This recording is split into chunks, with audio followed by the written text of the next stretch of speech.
Komisi Pemilihan Umum KPU mengubah format debat Capres-Cawapres 2024 dari format debat di Pilpres 2019. Ketua KPU Hasyim Asyari mengatakan, 5 debat Capres dan Cawapres yang digelar di Pilpres 2024 akan menghadirkan seluruh pasangan Capres dan Cawapres dalam setiap sesi debat. Hal tersebut telah disepakati oleh KPU dan tim sukses dari masing-masing paslon. Pada dasarnya, dalam pertemuan KPU dengan tim pasangan calon, 5 kali debat itu pasangan calon semuanya hadir. Hanya saja proporsinya bicara itu yang berbeda. Pada saat debat Capres, maka proporsinya Capres untuk bicara lebih banyak ya. Ketika debat Cawapres, maka proporsinya Cawapres juga yang lebih banyak. Mengapa dua-duanya harus hadir? Ini juga untuk menunjukkan kepada publik bahwa beliau berdua masing-masing pasangan calon kan teamwork antara Capres dan Cawapres. Menanggapi hal tersebut, Cawapres nomor urut 1 Muhaimin Iskandar mengaku tak mempermasalahkan apapun format debat yang diputuskan KPU.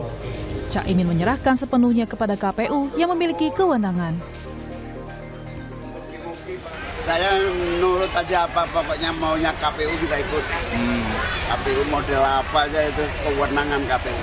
Apakah ini ada calon yang paslon yang diuntungkan gitu guys dengan aturan ini? Saya nggak tahu lah, tanya KPU. Yang jelas saya pada posisi sama Mas Anies nunggu saja apapun yang menjadi keputusan KPU. Tanggapan serupa juga diberikan Cawapres nomor urut 2 Gibran Rakabuming Raka. Gibran menyatakan dirinya hanya mengikuti keputusan KPU. Perubahan format debat ini pun diakui Gibran tak menguntungkan siapapun. Ya kita kan ngikut aturan KPU juga. Kan saya juga nggak tahu update-nya di sana seperti apa. Kita ngikut aja kok ya. Mas, tapi prefer didampingi Pak Prabowo atau mending sendiri sih Mas? Sama aja sih. Sama aja. Nggak ada yang menguntungkan siapa-siapa kok. Sementara Capres nomor urut 3 Ganjar Pranowo mengaku siap menghadapi apapun skenario mengenai debat Pilpres 2024 yang disusun KPU. Ia pun menyerahkan segala proses penyelenggaraan pemilu ke KPU dan membiarkan masyarakat yang menilai. Untuk saya sih, mau ada atau tidak ada, saya siap untuk skenario apapun. TPN juga belum sepakat soal ini, kalau dari Bapak seperti apa Pak? Dari TPN belum? Kita serahkan kepada KPU, karena pasti masyarakat akan melihat. Komisi Pemilihan Umum menyebut perubahan format debat Pilpres 2024 tetap mengacu pada Undang-Undang Pemilu maupun Peraturan KPU nomor 15 tahun 2023. KPU menegaskan tak menghapus debat antar calon wakil presiden, hanya saja Cawapres akan didampingi Capres selama debat. Tim Liputan Kompas TV.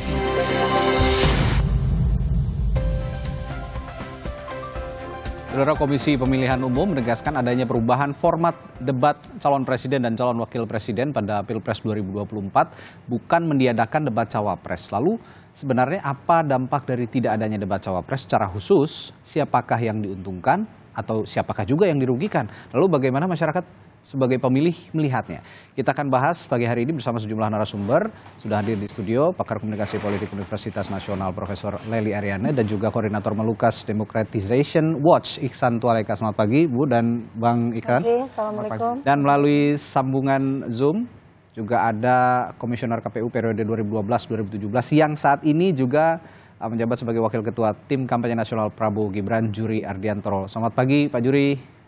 Selamat pagi Mas, selamat pagi Prof, selamat pagi Mas Idan. Ya. Saya ke Bung Iksan dulu sebagai perwakilan publik ini. Ya. Apa yang dikhawatirkan sebenarnya dengan tidak adanya debat Cawapres? Sebenarnya kita melihat KPU bisa-bisa saja mengubah format ya, karena mereka punya kewenangan untuk melihat apakah satu format itu relevan atau tidak. Ya. Cuman dia menjadi problem belakangan ini karena kita punya presiden. Kita punya legal and political issue atau problem terkait dengan hukum dan politik dalam proses pemilihan presiden yang berlangsung belakangan ini. Kita tahu putusan MK nomor 90 dan kemudian itu ditanggapi secara signifikan oleh MK. Kemudian kita juga punya problem yang lain ketika masyarakat sipil melaporkan KPU karena proses penerimaan bakal Capres dan Cawapres itu menggunakan PKPU nomor 19 yang saat itu mensyaratkan calon wakil presiden dan presiden itu minimal usia 40. Jadi mereka menerima pendaftaran dengan PKPU yang mensyaratkan capres dan cawapres harus usia 40 sambil menunggu putusan MK. Ini presiden yang berikutnya. Kemudian kita juga melihat belakangan ada keputusan presiden nomor 53 yang kemudian memberikan ruang kepada menteri, anggota DPR, kemudian kepala daerah untuk tidak harus mengundurkan diri dari jabatannya ketika calon menjadi capres dan cawapres. Nah, ini menjadi presiden sehingga ketika hari ini KPU mengubah format, publik sudah kadung melihat ada semacam upaya untuk memberikan afirmasi lagi-lagi kepada calon tertentu. Nah, situasi ini tentu membuat polemik itu terjadi sehingga kita mendiskusikan hari ini. Jadi sekali lagi, padahal pada sisi yang berikutnya kita sedang membangun satu tradisi. Pada pemilu 2019 kita melihat bagaimana capres dan cawapres itu berdiri sendiri di depan panggung, kemudian di-challenge oleh audiens, di-challenge oleh moderator untuk diketahui bagaimana kapasitas dan kemampuan mereka, bagaimana pemahaman mereka tentang visi misi. Karena ini penting, kita negara yang menganut sistem presidensial, itu posisi wakil presiden sangat strategis. Kalau kemudian presiden berhalangan tetap, yang pasti menggantikan itu adalah wakil presiden. Sehingga wakil presiden itu bukan sekedar ban serep, tapi harus benar-benar orang yang bisa diuji, dilihat kapasitas dan kapabilitasnya. Nah, kita juga seringkali juga mengadopsi sistem demokrasi prosedural dari Amerika. Misalnya kita bisa melihat di sana tahun 2020 kemarin capres dan cawapres Kamala Harris dan Mike Pence gitu, mereka beradu argumentasi, saling membelejeti pikiran-pikiran mereka, gagasan-gagasan mereka, visi-misi mereka, dan itu dilihat oleh publik. Bukan saja agar publik punya preferensi, tapi juga dalam rangka untuk memastikan bahwa mereka ini bukan kaleng-kaleng begitu. Nah, ini yang kita sudah mau adopsi atau sudah kita adopsi, mau kita jadikan tradisi, tapi di pemilu 2019 ini formatnya diubah. Dan perubahan format ini punya presiden dan kemudian menemukan reaksi publik. Sekali lagi saya mau bilang bahwa kalau ini tidak dikondisikan lagi oleh KPU, dia akan menjadi semacam akumulasi kekecewaan publik yang pada ujungnya nanti akan ada distrust dan kemudian pemilu ini akan dianggap kurang demokratis begitu. Kurang legitimate lah ya. Kurang legitimate. Saya akan bertanya ke Bung Juri dulu. Bung Juri sebagai komisioner KPU yang pernah duduk di Komisi Pemilihan Umum dan sekarang juga menjadi tim kampanye nasionalnya Prabowo Gibran. Bung Juri, kalau lihat pernyataannya Bung Iksan tadi, ini semakin seperti menambah ketidakpercayaan publik begitu kepada salah satu pasangan calon. Ya, saya juga tidak bisa menampik bahwa ini diarahkan kepada pasangan calon Prabowo Gibran begitu. Apa respons Anda soal ini, Bung Juri? Ya, pertama saya ingin mengkritisi termasuk dari host ini Kompas TV yang menyatakan bahwa KPU mengubah format dengan menghilangkan debat cawapres. Saya mau tanya, ini ada di mana ketentuan mengenai penghilangan debat cawapres? Secara khusus maksud kami, Bung Juri. Begini, pertama undang-undang mengatur tentang debat pasangan calon capres cawapres. Peraturan KPU juga mengatur hal yang sama. Statement dari KPU juga menyatakan tidak ada penghilangan debat cawapres. Jadi statement atau narasi yang menyatakan bahwa menghilangkan debat cawapres betul-betul narasi yang menyesatkan dan merugikan pasangan calon kami gitu, Prabowo Gibran. Jadi ini menurut saya sesuatu yang memang perlu diluruskan. Bahwa dari sisi peraturan maupun dari sisi penerapan yang akan dilakukan oleh KPU tidak ada penghilangan debat cawapres. Yang kedua, bahwa seluruh pengaturan mengenai debat capres cawapres ini seluruhnya menyatakan undang-undang maupun peraturan KPU adalah debat pasangan calon. Jadi kalau pada saat pelaksanaan debat capres maupun cawapres pasangannya dihadirkan atau hadir, maka ini adalah sesuai dengan undang-undang. Jadi tidak ada yang melanggar atau mengubah format dari debat ini. Nah, jadi sebetulnya secara aturan maupun secara praktek tidak ada problem. Kecuali kita memang mau mengatakan bahwa Gibran tidak siap untuk debat. Gibran atau cawapres nomor urut 2 itu siap melakukan debat dengan format apapun. Bahkan dari 3 cawapres yang ada, satu-satunya cawapres yang punya pengalaman debat dalam kontestasi pemilu atau pilkada itu Mas Gibran. Jadi apa yang dikhawatirkan dari proses ini sih? Jadi tidak ada kecuali membangun narasi untuk memojokkan atau memframing, mendiskreditkan cawapres Gibran.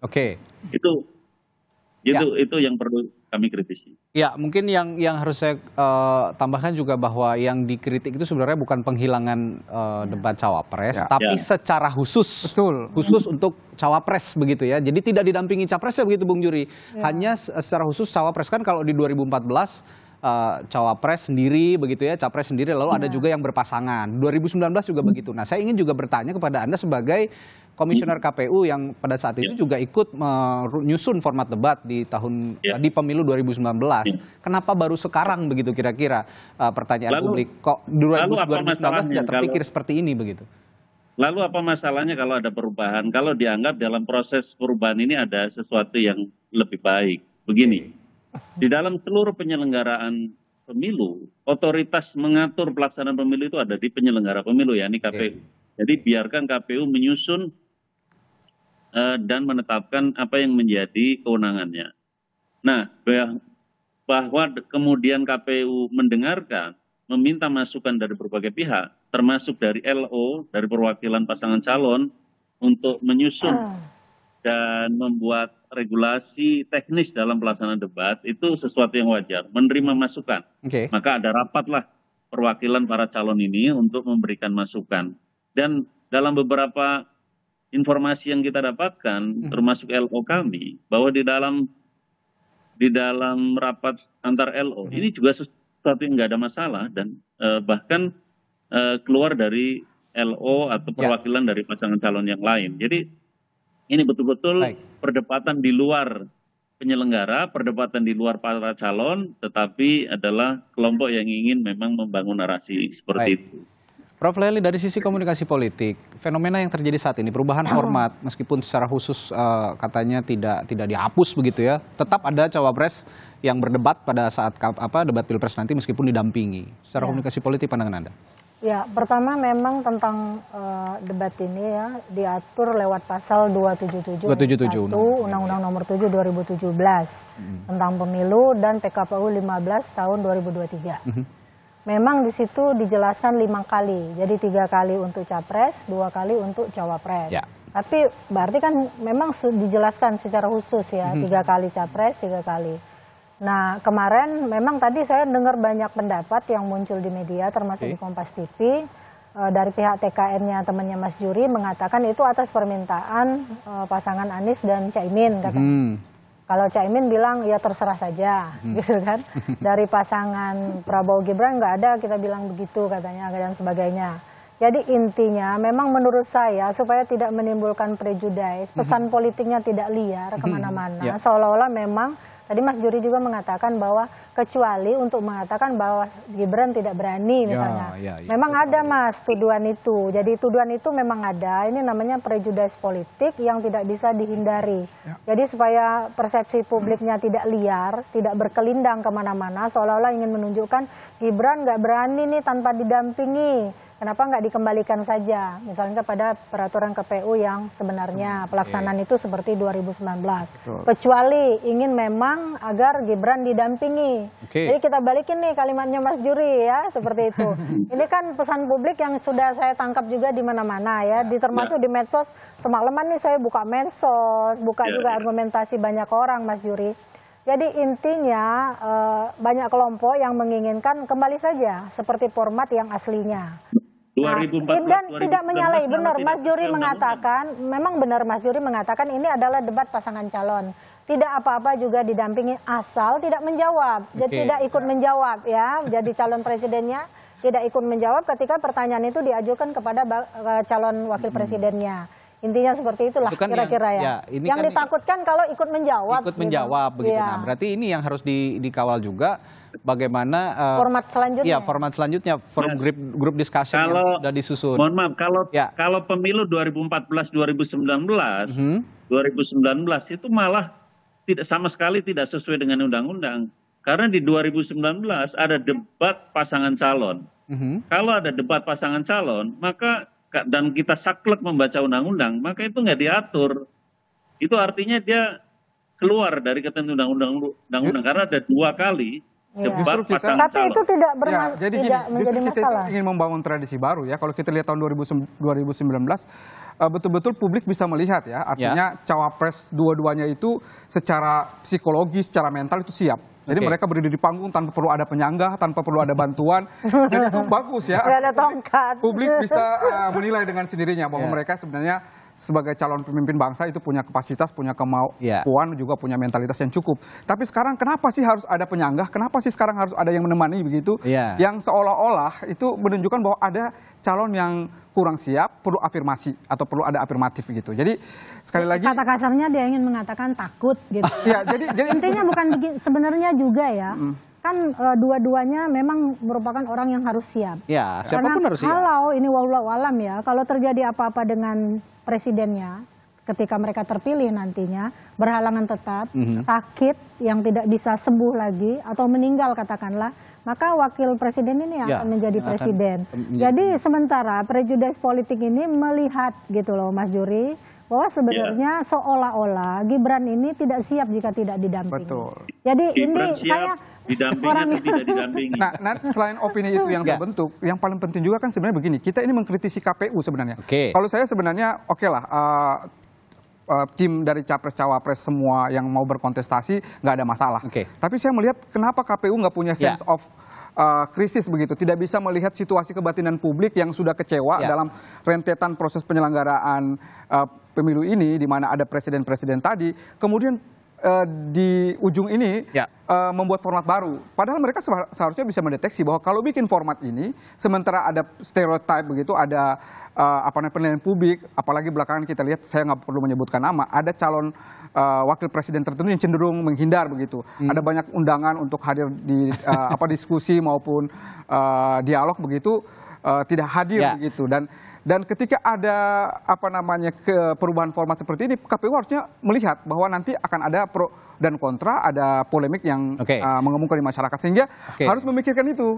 Karena kita nggak mau nanti pemilu ini bukan kemudian fokus pada prosesnya, tapi pada dramaturgi atau drama yang sengaja dimunculkan atau terjadi karena KPU yang dilihat bias dalam pelaksanaan. Dalam konteks kontestasi pagi hari ini saya juga ingin menekankan, kami tidak ingin juga menyudutkan salah satu pasangan calon sebenarnya. Karena kita ingin mengkritik KPU. Dan saya akan disclaimer dulu bahwa pagi hari ini sejak 1 malam yang lalu kita sudah berupaya untuk menghubungi Komisi Pemilihan Umum untuk menjawab kritik publik ini kenapa. Tapi hingga saat ini belum merespons. Jadi ya kita undang Pak Juri ini sebagai mantan ketua KPU begitu. Nah, tetapi kan positioning beliau udah berbeda. Jadi nanti dinilai berbeda pula sama orang Mas Juri. Pernah berada di dalam KPU. Tapi begini, saya ke Prof. Eli sebentar.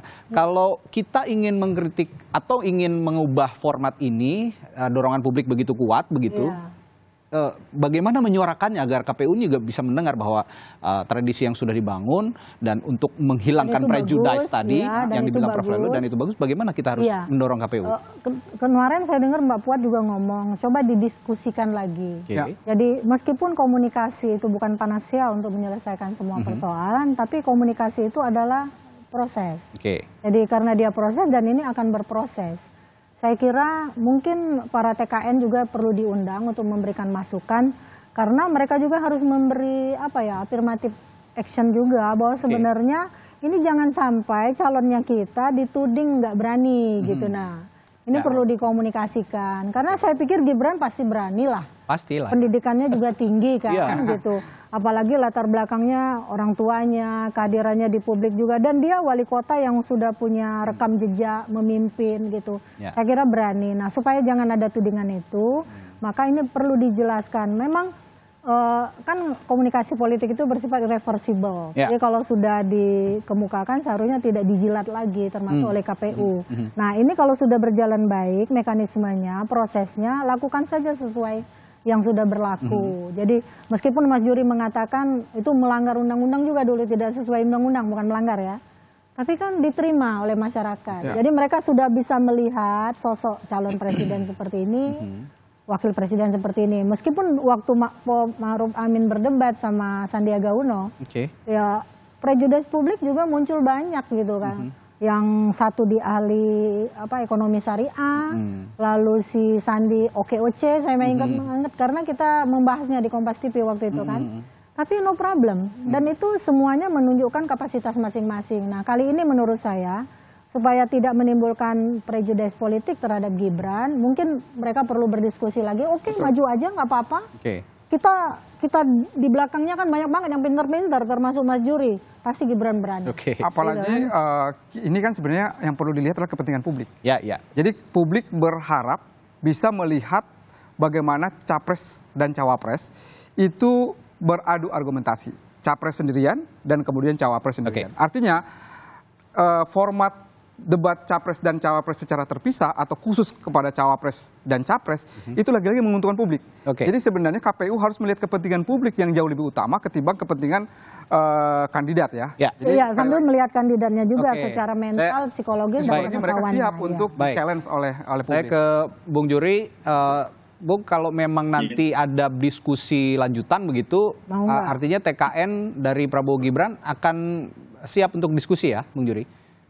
Ya, prinsipnya kami siap ya, nggak ada masalah. Dan itu memang format yang ditempuh oleh KPU untuk mendengarkan masukan dari setiap tim kampanye ya, perwakilan pasangan calon. Yang kedua, yang penting di dalam prosesnya ada prinsip keadilan yang diterapkan, mau cawapres sendirian, capres sendirian, atau mau bareng-bareng, atau mau didampingi, sepanjang itu menjadi ketentuan KPU dan diperlakukan sama kepada semua pasangan calon, tidak ada masalah. Kami tim pasangan calon Prabowo Gibran itu siap dengan format apapun, dan itu kita sudah dengarkan dari masing-masing pasangan calon, nomor 1, nomor 2, bahkan Mas Gibran sendiri. Jadi jangan, yang kami kritik adalah karena ada situasi seperti ini dan kemudian diarahkan masalahnya kepada framing negatif terhadap pasangan calon Prabowo Gibran gitu. Betul.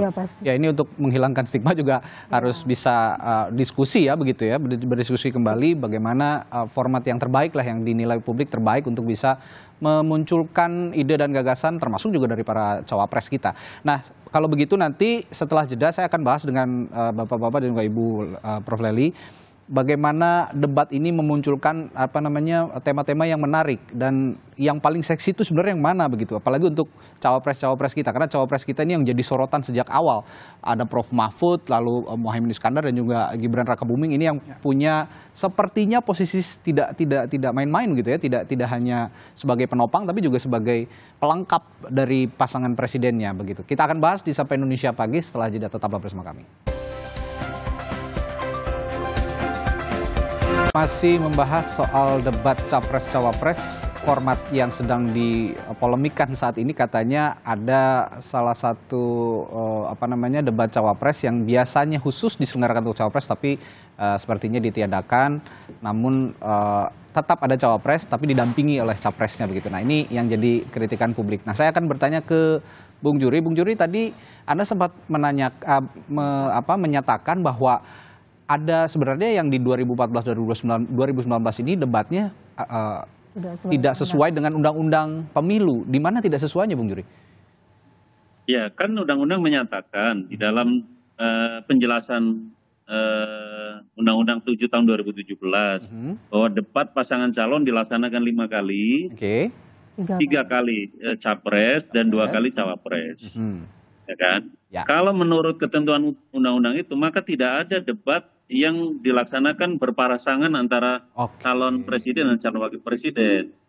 Nah, faktanya di dalam pemilu-pemilu sebelumnya, debat selalu ada debat yang diikuti oleh pasangan calon, 2 orang berpasangan. Jadi kalau kita mau ngomong sesuai atau tidak sesuai dengan undang-undang, maka debat pasangan calon pada pemilu sebelumnya itu nggak sesuai juga dengan ketentuan undang-undang itu. Jadi, nah, dan itu kemudian menjadi kewenangan KPU dengan berbagai pertimbangan dan meminta atau mendengar masukan dari para pihak, termasuk dari tim kampanye pasangan calon masing-masing, dan kemudian memutuskan format yang dibuat oleh KPU.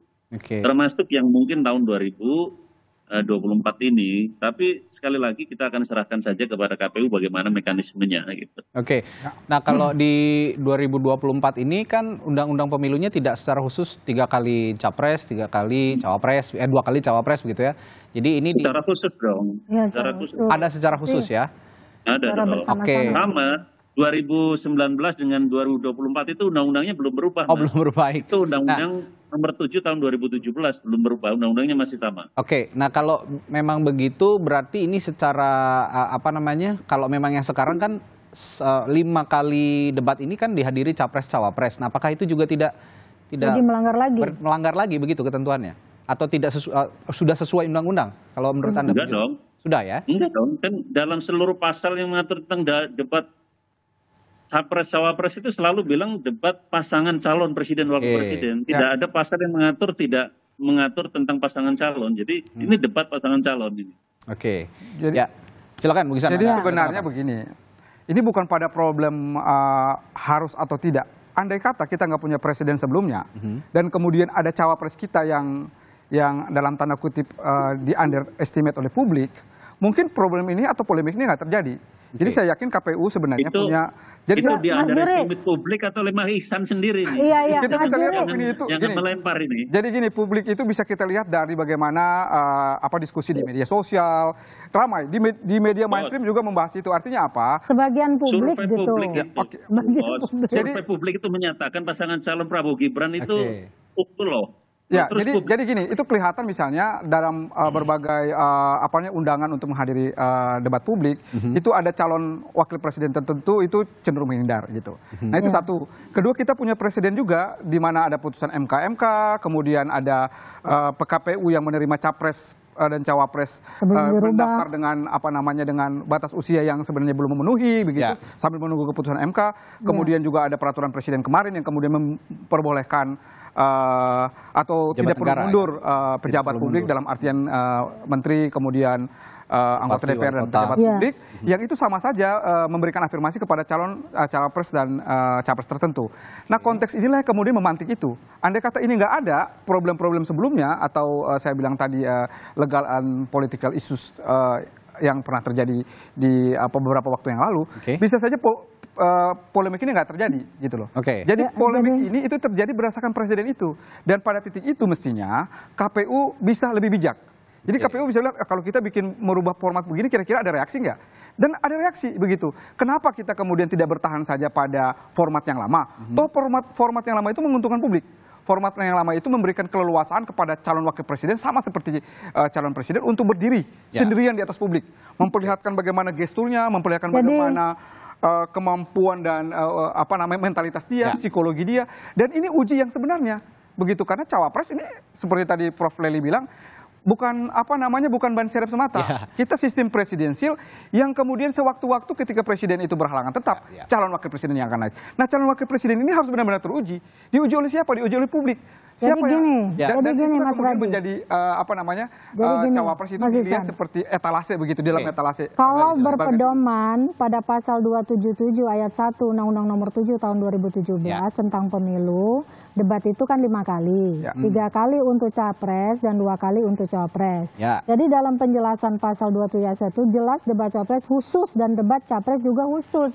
Jadi kalau tadi Mas Juri mengakui 2014 dan 2019 itu berpedoman, tidak ada katanya tadi secara bersama-sama dan seterusnya kan, meskipun pernyataannya adalah capres dan cawapres. Jelas menurut saya jangan sampai terulang lagi harusnya. Jadi 2024 ini kembalikan saja kepada khusus peraturan KPU yang sebenarnya, supaya jangan ada prejudice politik yang mengarah pada calon pasangan tertentu, terutama pada Gibran gitu. Karena kita yakin Mas Gibran sebenarnya berani. Saya bilang tadi pengalaman, rekam jejak kan sudah ada, dibantu oleh tim yang kuat dan hebat, saya pikir pasti berani. Jadi untuk menghilangkan narasi, katakanlah tidak semua publik, sebagian publik. Jadi supaya Mas Ihsan juga jangan mendikotomi, karena Mas Juri juga nggak terima.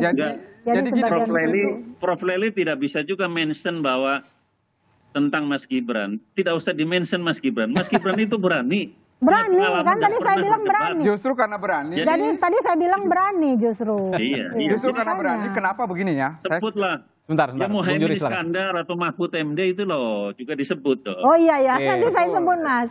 Karena ini seolah-olah dari Mas Ihsan tadi juga seolah-olah mengarahnya kepada Mas Gibran jadi yang tidak berani. kita dudukan pagi hari ini, semua cawapres berani begitu. Berani, termasuk Gibran gitu apa namanya, untuk berbicara sendiri tanpa ada pendamping. Sesuai dengan undang-undang, supaya jangan lagi terjadi kesalahan. Tadi ada frasa khusus begitu Bung Juri ya. Justru karena berani, karena semua capres dan cawapres yang berani, KPU kenapa membuat satu perubahan format yang mengundang polemik?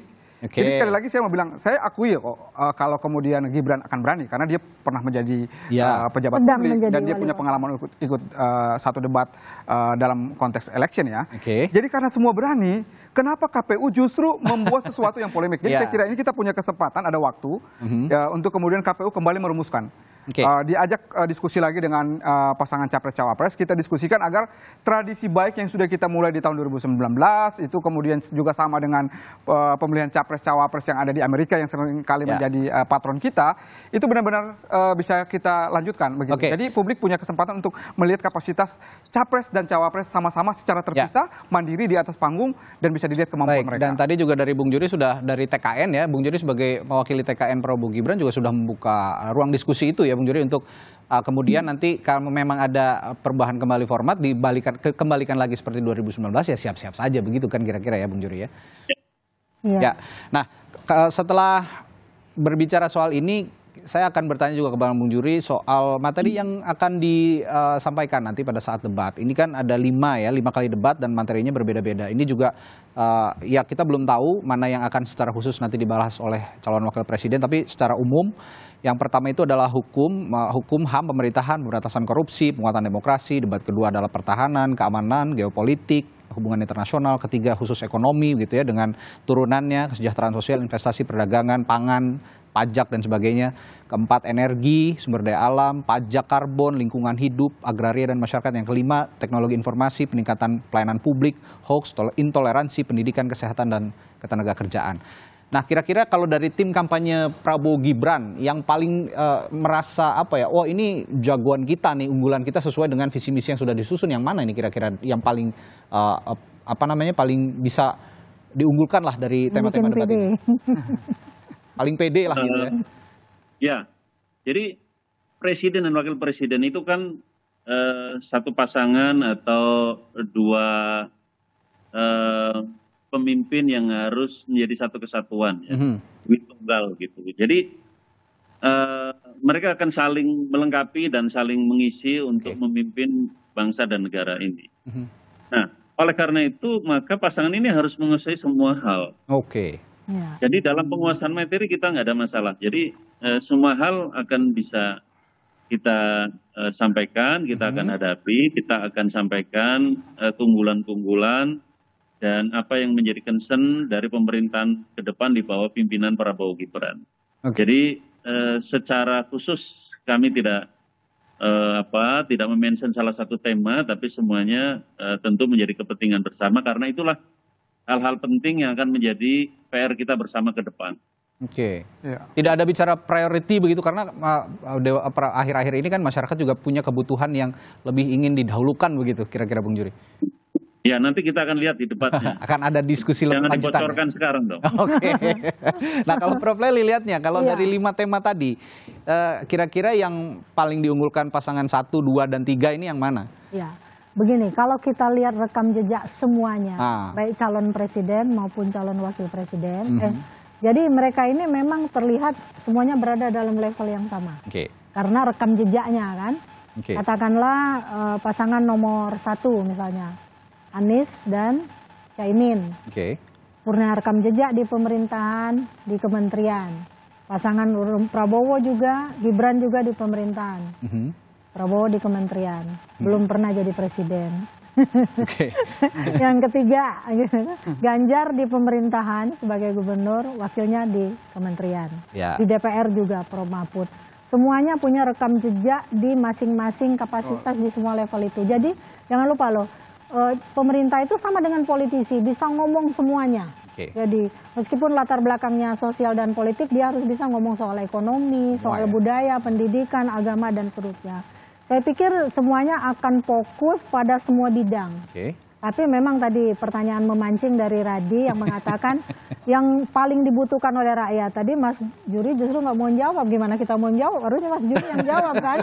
Ini loh kebutuhan yang urgen bagi rakyat. Misalnya harga bahan sembako, karena sebentar, pokok, karena di apa harga beras, survei Litbang Kompas, Prof. Lely, yang kemarin belum lama diselenggarakan itu yang paling atas tuh bahasanya soal bahan pokok, kebutuhan bahan pokok.